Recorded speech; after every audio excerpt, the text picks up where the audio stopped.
Oke, bismillah.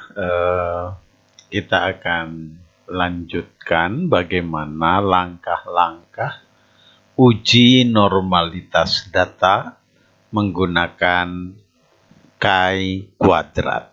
Ya, pada kesempatan ini biar tidak terlalu panjang videonya, kita hanya akan menyajikan 1-2 langkah dari sekitar 11 atau 12 langkah untuk uji normalitas menggunakan chi-kuadrat. Baik, apa saja langkah-langkah yang akan kita lewati ketika kita menggunakan uji normalitas menggunakan chi-kuadrat? Yang pertama adalah hitung dulu rata-ratanya, rata-rata data, kemudian hitung standar deviasinya. Berikutnya hitung batas bawah dan batas atas masing-masing kelas. Lalu kemudian hitung z-score setiap batas bawah dan batas atas. Lalu kemudian hitung luasan nilai z dalam kurva normal. Kemudian hitung selisih luasan nilai z, ya, batas atas tadi dengan batas bawah. Lalu kita hitung frekuensi harapan dari setiap kelas. Kemudian baru kita bisa menghitung nilai C atau nilai chi-kuadratnya dari nilai chi-tabel sesuai persyaratan yang diminta. Maksudnya tingkat signifikansinya yang kita cari, ya. Jadi kita cari nilai chi-tabel. Setelah itu kita bandingkan nilai chi, ya, hasil perhitungan dan nilai chi pada tabel. Dari situ kemudian kita bisa narik kesimpulan. Baik adik-adik, kita akan mulai dari langkah pertama dan kedua, menghitung rata-rata. Nah, ini soalnya. Jadi tinggi badannya sudah diketahui dan frekuensinya sudah juga kita ketahui. Ya, ini frekuensi hasil observasi.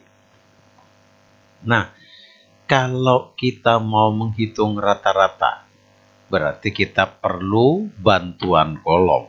Ya, ini bantuan kolom. Apa ini? Ini adalah titik tengah dari tinggi badan tadi pada setiap kelas, ya. Antara 140 sampai 144 itu berarti titik tengahnya adalah 142. Semua kita isi sampai ke bawah. Ya, terlihat sebagaimana yang ada di layar. Ya. Jadi dari sini bisa kita lihat ini, ya. Ini terlihat, ya. Hasilnya ini adalah titik tengah. Baik, ya. Kita lanjut. Berikutnya setelah kita tahu titik tengah, kemudian kita apakan, ya. Kita kalikan, ingat, titik tengah tadi dengan frekuensi. Lihat ini. Ini 7 kali 142. Hasilnya itu, ya. Berikutnya 10 kali 147 dan seterusnya. Setelah itu kita jumlahkan.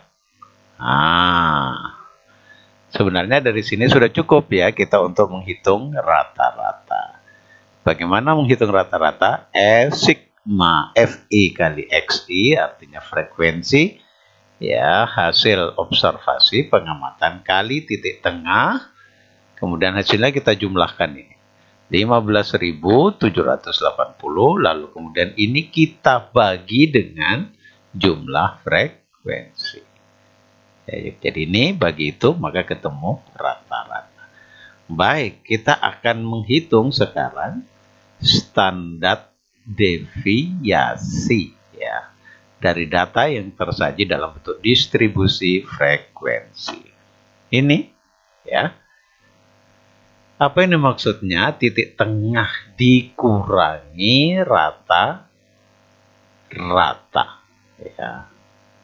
Jadi di tengah ini 142 dikurangi rata-rata. Ketemu ya. Terus ketemu ini nih hasil pengurangan 142 dikurangi rata-rata. Rata-ratanya tadi berapa ini? Nah ini 157,8. Ya, ketemu. Jadi ini adalah hasil pengurangan 142 dikurangi rata-ratanya, kurangi 157,8. Dan seterusnya ya, ini hasil pengulangan. Nah, kalau ini sudah dapat, ya, kemudian apa langkah berikutnya? Nah, kita kuadratkan.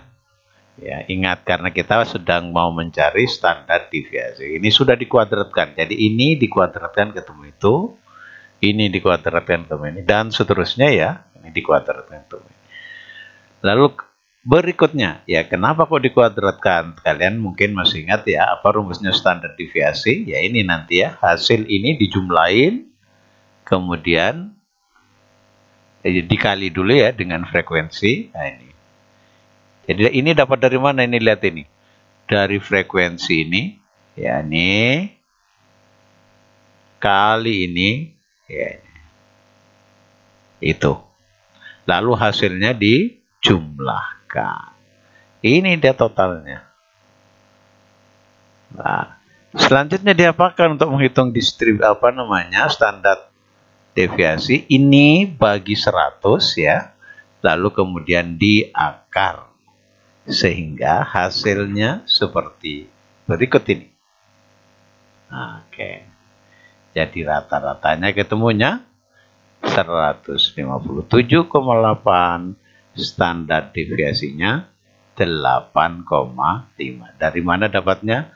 Yang ini ya, itu dibagi dengan 100, lalu kemudian diakar kuadrat. Semoga mudah difahami. Kalau ada yang masih terasa ragu-ragu, boleh tanya di di chat juga boleh, di grup juga boleh ya. Kemudian diputar ulang juga boleh video ini. Terima kasih.